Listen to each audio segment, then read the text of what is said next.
They came for Dane an hour before dawn, the way they came for everyone who was going to the circle. 4 guards, no chains. Chains were for criminals, and in the eyes of Dierden's law she was not a criminal yet.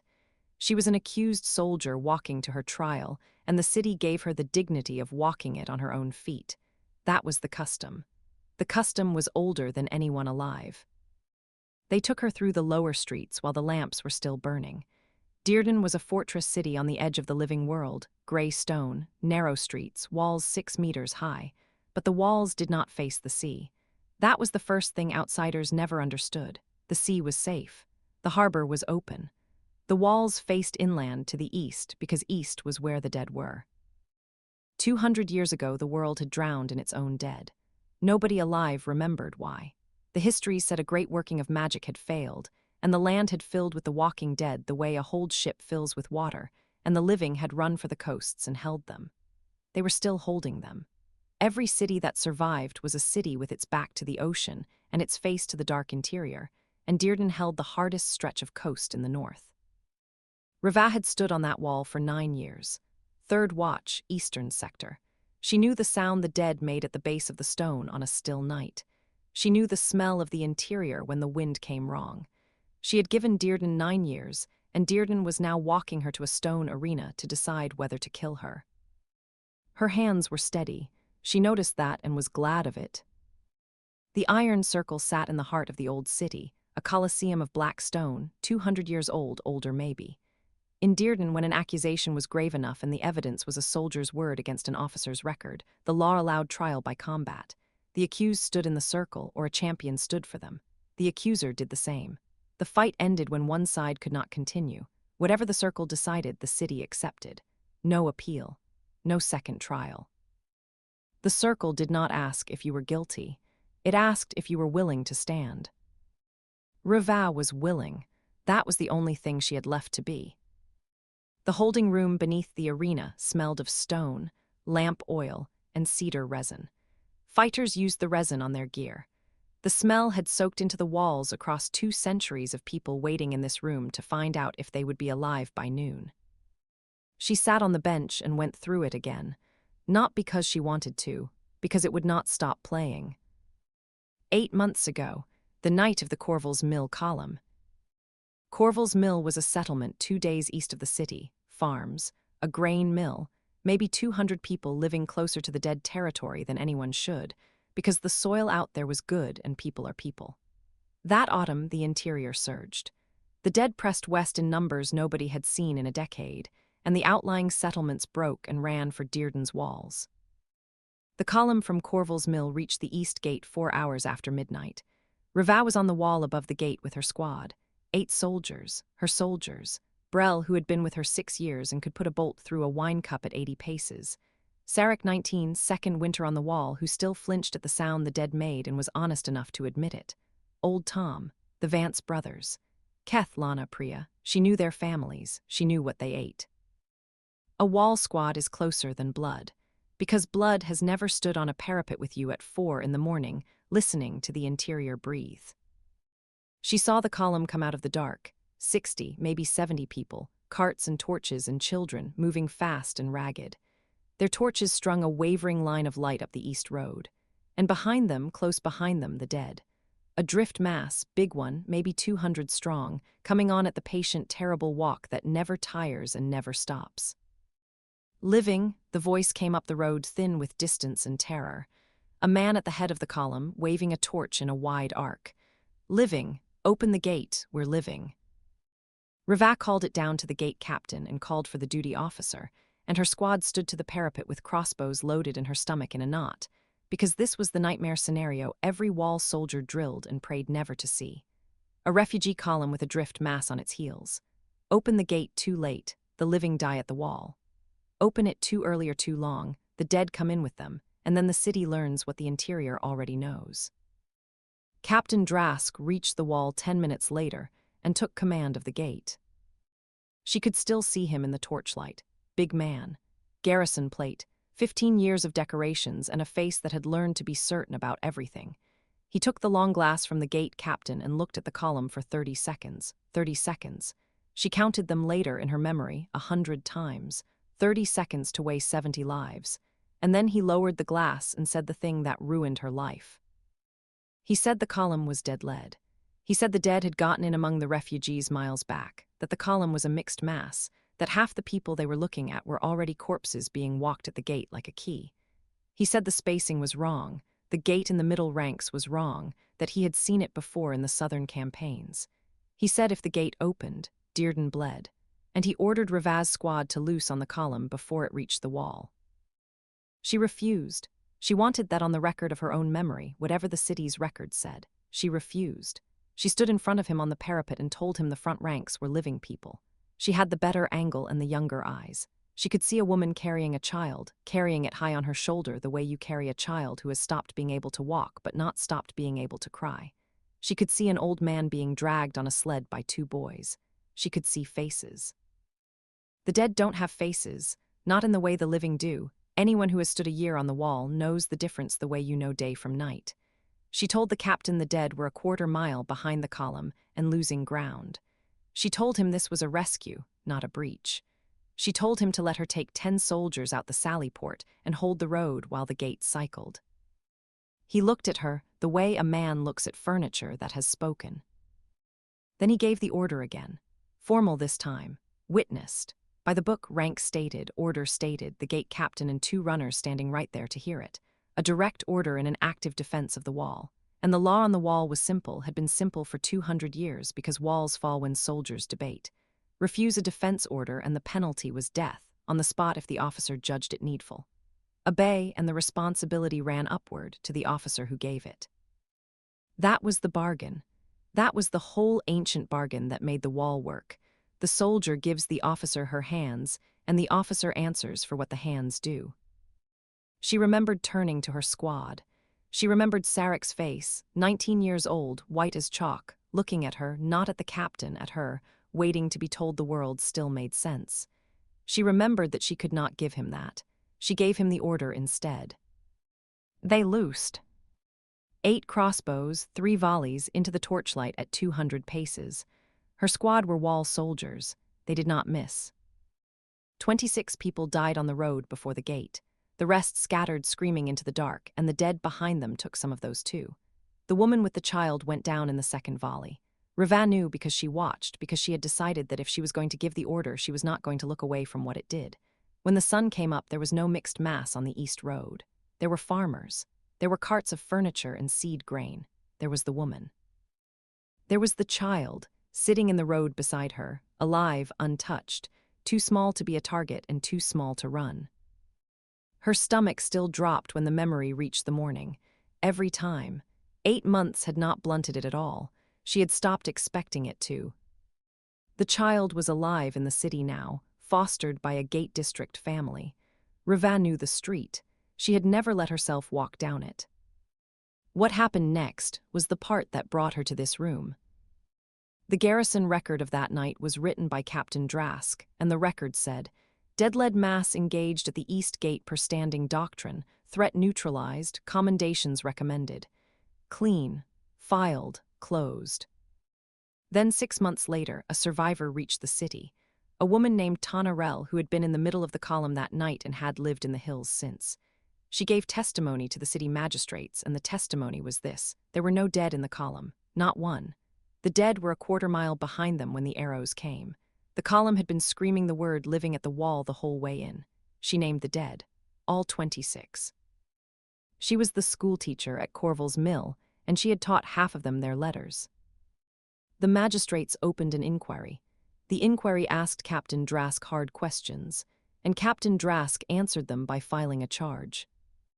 The charge said Ravaz Dane had exceeded her orders. The charge said he had commanded the gate squad to hold and verify, and that Sergeant Dane had loosed on the column against his order, on her own judgment, in the dark. The garrison record was amended to match. 2 of the gate witnesses suddenly remembered it his way. The other 6 were transferred to the southern wall before they could remember it any way at all. So the choice in front of the city was a captain's record against a sergeant's word. And when it is record against word in Dierden, and the crime carries death, the accused gets the circle. Drask had filed blood testimony, sworn his account on penalty of the circle itself. He had to. It was the only way to bury the inquiry, and he had sworn it gladly, because he was a circle-trained blade in his fighting prime, and Dierden was a wall sergeant with a shield arm that had never won a duel in her life, and no champion in the city would touch a case where the garrison wanted a particular ending. She understood his arithmetic perfectly. It was good arithmetic. It had one flaw, and the flaw was sitting against the far wall of the holding room with his eyes closed. 2 people had come to see her in the week before the trial. She had expected neither of them. The first was Sarek. He came to the magistrates holding quarters on the 4th evening, in civilian clothes, because the garrison had made it clear that visiting her in uniform would be noted. 19 years old, going on 100. He sat across the table from her and could not start, so she started for him. "You loosed on my order," she said. "The weight is mine. That's the law, and it's also the truth. You have nothing to carry." "I see her," he said, "the woman with the kid most nights." His hands were flat on the table, pressed down, the way you hold something still. "Brel says it gets quieter. Old Tom says it doesn't get quieter, you just get bigger around it. I don't know which one of them to believe." "Believe Tom," Rivas said. "Brel lies to the young ones because he's kind." Sarek almost laughed. It came out wrong and he stopped. Then he said the thing he had come to say. "The squad wanted you to know. Whatever the record says now, we know what we heard on that wall, all 8 of us. They moved 6 of us to the south wall so we couldn't say it. They can't move what we know." His jaw was tight. "If the circle goes wrong, if it goes wrong, Sergeant, there's 8 of us who won't ever stop saying it. I came to tell you that. They told me not to come, and I came to tell you that." Her chest hurt. She let it hurt. There was nothing analytical to do with what he had just given her. It was loyalty, the real kind, the kind you cannot order. She reached across the table and gripped his forearm, soldier to soldier, and held it until his breathing settled. "Stand your watch, Sarek," she said. "Whatever happens in the circle, the wall still has to be held, and I want it held by people who know what an order is worth." "And what it isn't," he said. "And what it isn't." The second visitor was Tonarel. The schoolteacher from Corval's Mill came on the 6th evening. Rivas knew her the moment the door opened, though they had never met, knew her from the trial documents, and from 8 months of imagining the woman whose testimony had cracked the captain's record open. She was small and gray-haired and stood very straight, the way teachers stand, the way people stand who have spent 30 years being the calmest person in a room full of children. Rivas stood up and could not find a single word that was not an insult to the moment. What do you say to her? 26 names. She had taught half of them their letters. Tonarel looked at her for a long moment. "You're the one who argued," she said. Rivas' voice came out low. "I'm the one who loosed." "You're both," the teacher said. "I've had 8 months to decide which one matters more, and I'm not finished deciding, and I expect I never will be. That's my burden, and I'm not here to hand it to you. You have your own." She set her bag down and sat, uninvited, with the composure of a woman who had decided how this conversation would go before she knocked. "I'm here for a different reason. I watched that man's record turn my dead into monsters. 26 people I knew turned into a tactical engagement with commendations recommended. And now I watch the same record trying to turn the one soldier who argued for them into the villain of the night." Her voice didn't rise. It didn't need to. "I am the last adult witness of Corval's Mill, Sergeant Dane. I will not let the record have you too. That is not forgiveness. Don't mistake it for forgiveness. It's accuracy. The dead deserve an accurate accounting, and the accurate accounting is that you said living, and he said loose." "If the circle goes against me," Rivas said, "the record stands. Your testimony gets buried with me." "Then your old man had better win," Tonarel said, and stood and picked up her bag. At the door she paused. "The child lived, the one her mother was carrying, you knew that." "I knew that." "Her name is Wren, she's 4, she likes the harbor birds." The teacher's voice was steady and merciless and kind, all 3 at once, which Rivas would not have believed possible before hearing it. "Whatever happens tomorrow, you'll want to know her name. Carrying a name is better than carrying a shape. I know what I'm talking about. I carry 26 of them." Then she was gone, and Rivas sat alone with the lamp, and for the first time in 8 months she wept, not for herself, not even mostly for the dead. For the precision of a small gray woman who had lost everything and come anyway, to spend it on accuracy. His name was Ord. He had walked into the magistrate's office 9 days ago, while she was signing the papers that scheduled her own trial, and he had said 4 words to the clerk: "I stand for her." Then he had signed the champion's bond, nodded to her once, and left. He was past 50, gray through the beard, a scar down the left forearm so old it had gone pale. She had asked around the garrison about him and gotten the kind of answers that are mostly silence. He had been a blade of the circle for 30 years. He had stood in it 11 times. He had walked out of it 11 times. He had not taken a case in 6 years, and nobody knew why he had taken this one. She had asked him directly 2 days ago. He had looked at her for a moment and said, "I read the case summary," and that was all. Now he sat against the holding room wall with his eyes closed, and his hands flat on his thighs, completely still, while above them the iron circle filled with the sound of a city arriving. "You should sleep," he said, without opening his eyes. "I'm not going to sleep." "No, but you should." She looked at him. "Can I tell you something useful instead?" He opened his eyes. "I served under Drask for 3 years," she said. "I've watched him drill. I've watched him fight in the garrison exhibitions. He's strong, he's fast, and he's proud of his finishing stroke. He likes to end fights early. The pattern is the same every time. He pushes hard for 3 exchanges to make you give ground, and on the 3rd one he commits everything to the kill. Shoulders, hips, all of it. If the kill doesn't land, he's open for half a breath on his right side. I've seen it 4 times. Nobody's ever made him pay for it, because nobody survives the first 3 exchanges with room to spare." Ord was quiet for a moment. How does he take it when a fight goes long? Badly, he's never had to. He gets angry, and his anger goes into his shoulders. The old man nodded slowly, filed it. "That's useful, Sergeant." "It's the only thing I have to give you," she said. "You're carrying my life today, and I can't even hold your shield." "You held a worse thing than my shield," Ord said. "You held an order on the wall. I read what that order was. I read what you did before you followed it." He closed his eyes again. "Sleep, don't sleep. Either way, when we go up there, you stand straight, you look at the city, and you let me work. The circle doesn't ask if you're ready. It asks if you're willing to stand. You already answered that. The rest is mine." Her throat went tight. It surprised her. 8 months of charges and adjusted records and transferred witnesses had not gotten through, and one old man saying the rest is mine nearly did. She breathed until it passed. Then she sat with him in the lamp smell and the resin smell, and above them the city kept arriving, and she did not sleep, and neither did he. The iron circle held 4,000 people, and at mid-morning all 4,000 of them were there. Rava came up the accused stair into a wall of noise and light. The arena floor was 40 paces of packed black sand. The stone benches rose in rings around it.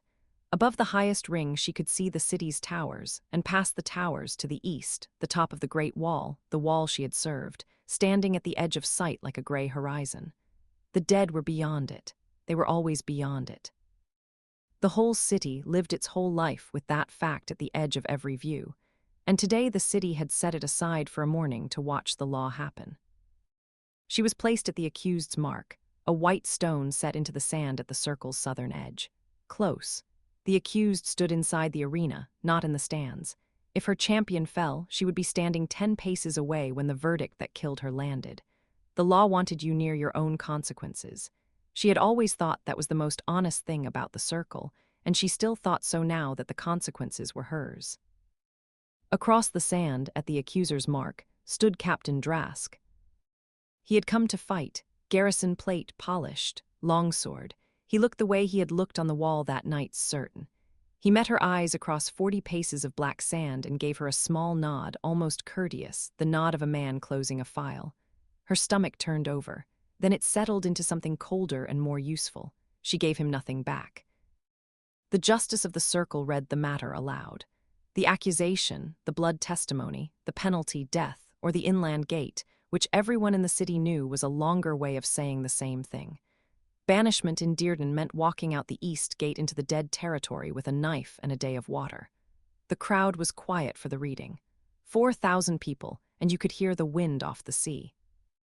Then the justice said the words that had opened every circle trial for 200 years. The circle does not ask the truth. The circle asks who will stand for it. Stand. Ord walked onto the sand. He had refused armor beyond a leather cuirass and bracers. He carried a sword and a short shield, both plain, both old, both his. Next to Drask's polished plate, he looked like a man who had wandered in from a smaller and poorer story. The crowd murmured. Drask smiled. Rivaux watched Ord roll his shoulders once, settle his feet into the sand and go completely still, and she thought, he isn't small. He's spent. There's a difference. She hoped to all the drowned gods the difference was enough. The horn sounded, and Drask came on exactly the way she had said he would.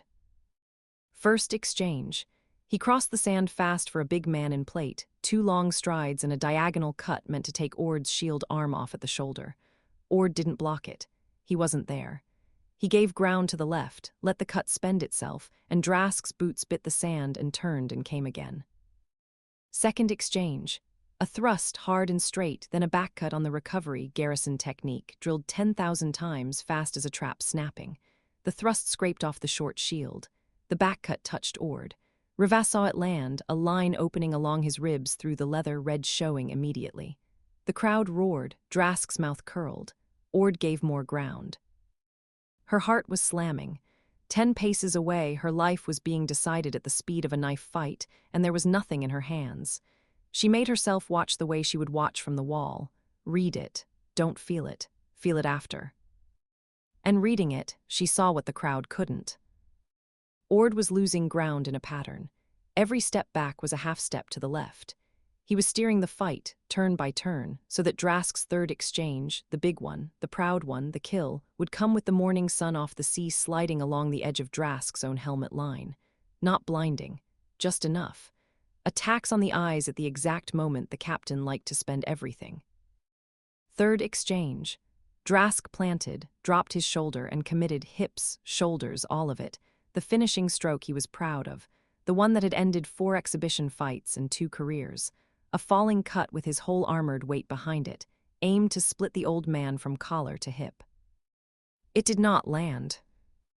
Ord moved the way water moves when a stone goes in, not away, around. The cut buried itself in black sand, and for half a breath, exactly as long as she had promised, Captain Drask's right side was open. Ord paid him for it. The short shield's rim cracked into the side of Drask's knee, and the captain twisted faster than a man in plate should be able to twist, and what should have folded the knee glanced off the armor's flare instead, and Ord's sword took him along the right arm instead of through the throat. Deep, blood down the bracer. Not enough. Drask roared and backhanded the old man across the helmet line with a gauntleted fist, and Ord went down on one knee in the sand, and 4,000 people came up off the benches, and Rivaux's heart stopped beating in any way she could feel. The captain stepped in to finish it. Ord rolled, graceless, ugly, effective, came up 6 feet away, and the killing stroke hit sand again. The 2 men faced each other across the churned black ground, both bleeding now, and Rivaux saw the fight change in front of her. The opening gambit had failed. The trap had been sprung and survived. Whatever happened next would not be craft against pride. It would be a long fight, and Ord was 53 years old with a torn rib, and Drask was 38 and angry. She heard her own voice in her head, 2 hours old. He's never had to go long. He gets angry, and his anger goes into his shoulders. Hold on, old man, she thought. Make him angry. Make him spend it. And Ord, as if he had heard her, began to retreat. It went on longer than any circle fight the old men in the stands could remember. Drask pressing, the longsword coming in great committed arcs, plate gleaming, and the old man giving ground in circles, never quite caught, never quite safe, taking a cut on the shield, a graze along the thigh, paying for every minute of survival in small coin and refusing to pay in large. The crowd's roar fell away into something stranger and tighter. The sound of 4,000 people watching a man be hunted, and slowly understanding that the hunt was somehow not going the hunter's way. Because Drask was spending, every great arc cost him. The plate that turned Ord's first trap was a furnace in the mid-morning sun, and the wound along his sword arm was a debt collecting interest with every swing, and the fight that should have been over in 3 exchanges was at 30, at 40, and his certainty had nowhere to put itself. Reva watched the anger arrive exactly where she had told Ord it would arrive. The shoulders. The captain's shoulders came up, and his cuts started getting wider, faster, more furious, and less true. A strong man punishing the air for not containing the thing he was owed. Ord watched the shoulders, too. She could see him watching them. On the 43rd exchange, she had counted. She could not stop counting. Counting was the only thing keeping her standing. Drask screamed and swung a cut at the old man's skull with everything left in his body. A cut with no thought behind it at all. The purest expression of rage the circle had seen all morning. Ord did not move around this one. He stepped inside it. Inside the arc, where the great swing had no power yet, chest to chest with the captain's fury, and the short shield's edge drove up under Drask's chin. And as the big man's head snapped back, the old man's sword went in over the plate's collar, once, precise as a man banking a coal, and came out, and Ord stepped away, and Captain Drask sat down in the sand with both hands at his throat and his certainty finally, completely gone. 43 exchanges, 11 minutes. She had counted every one. The circle was silent. 4,000 people and the wind off the sea. Captain Drask tried to speak, and couldn't, and fell sideways, and the black sand took what it had taken from better men for 200 years. The justice of the circle stood. "The circle has decided," he said. "The blood testimony is fallen. The accused stands clear." Reva's knees nearly went. Her body understood before her mind did. The breath left her all at once, and the arena tilted, and she locked her legs the way you lock them on the wall in the 8th hour of a cold watch, and stood straight, because Ord had told her to stand straight, and 4,000 people were learning her verdict at the same moment she was. Cleared, the word reached her mind a full second after it reached her chest. Across the sand, Ord pressed his hand to his ribs, looked at the blood on his palm with mild professional disapproval, and then looked at her. He didn't smile. He nodded, once, the same nod he'd given her in the magistrate's office 9 days ago, a man finishing a job. The law moved fast after the circle, because the circle's word was final, and everyone knew what followed from it. Drask's blood testimony had fallen, and in Dierden a fallen blood testimony unmade everything built on it. The amended garrison record was struck. The inquiry reopened by sundown. Tana Rel's testimony, the schoolteacher's list of 26 names, went from contested to controlling. The 2 gate witnesses who had remembered it Drask's way stopped remembering it that way with remarkable speed, and the 6 who had been transferred south were recalled, and their accounts matched Reva's in every particular, because the truth has the advantage of only having one version. And the inquiry, digging now in honest ground, found the other 2. 2 prior incidents, 2 other nights years apart under Captain Drask's command, 2 other adjusted records. The first one was 14 years old. The soldier in that record had been offered the same choice Reva was offered, the circle or the inland gate, and no champion had stood for him, and he had looked at the captain's chosen blade and made his arithmetic and taken the gate. He had walked out into the dead territory with a knife and a day of water, and the east wall had watched him go until the dark took the shape of him, and the record had stayed adjusted for 14 years. His name had been Callan Vey. Reva learned that name from the inquiry documents. Then she learned it again, the same evening, in a way that mattered more. Her squad was recalled from the south wall and cleared by name, all 8, the record corrected, the transfers reversed. Sarek came to find her the day his orders changed, out of uniform again, and didn't say anything at all this time. He just stood in front of her with his orders in his hand and his eyes bright, and she gripped his forearm again, and that was the whole conversation, and it was enough. Tana Rel was in the magistrate's hall when the corrected record was read into the city's register. Reva watched her listen to it, the schoolteacher sitting very straight in the public gallery, while a clerk read out the true account of the night of Corval's mill, 26 names entered as murdered rather than neutralized, the word living restored to the record, where she had been saying it for 8 months. When the reading ended, the old woman did not weep and did not smile. She nodded once, the way you nod when an answer is finally marked correct, and gathered her bag, and went out into the city to go on carrying what she carried. Accuracy, Revaux understood now why she had called it that. It was the only thing the dead could still be given, and the teacher had gotten it for them, every word. She found Ord in the surgeon's row off the arena, sitting on a cot with his ribs freshly stitched, and his shirt off and his old sword leaning in the corner like a tool between jobs. He looked smaller without the fight in him. He looked his age. She stood in the doorway until he waved her in. "They tell me you're a free woman," he said. "They tell me you're going to keep the arm." "I was always going to keep the arm." He shifted, winced, settled. He was strong, stronger than I expected. "Your read on the third exchange was worth more than the stitches cost. I want you to know that." She pulled the stool over and sat. For a moment neither of them said anything, and the lamp hissed, and somewhere outside the surgeon's row, the city was talking about the morning in 4,000 voices. "9 days ago you signed a bond for a stranger," she said. "Every blade in the city turned my case down. The garrison wanted a verdict, and everyone knew which one. You were 6 years retired. Why did you stand?" Ord looked at his hands for a while.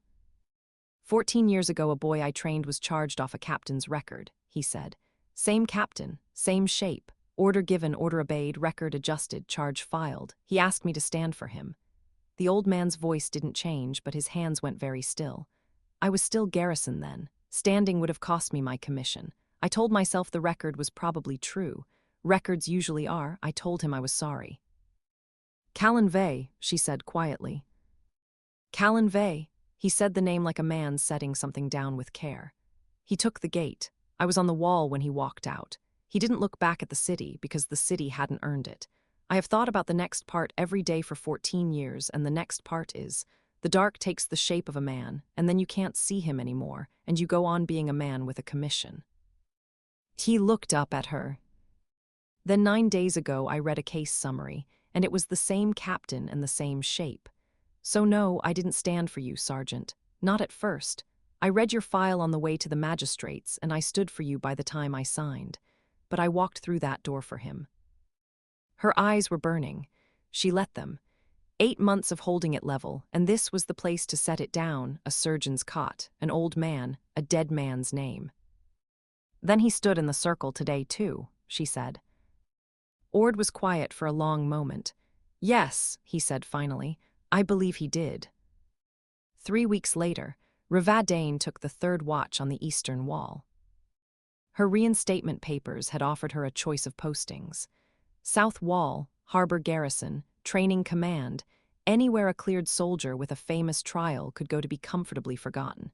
She had asked for the East Gate, and the garrison had been too embarrassed to refuse her. She walked the parapet in the cold and stopped above the gate, at the place where she had stood 8 months ago, and looked down at the road where it had happened. The road was just a road.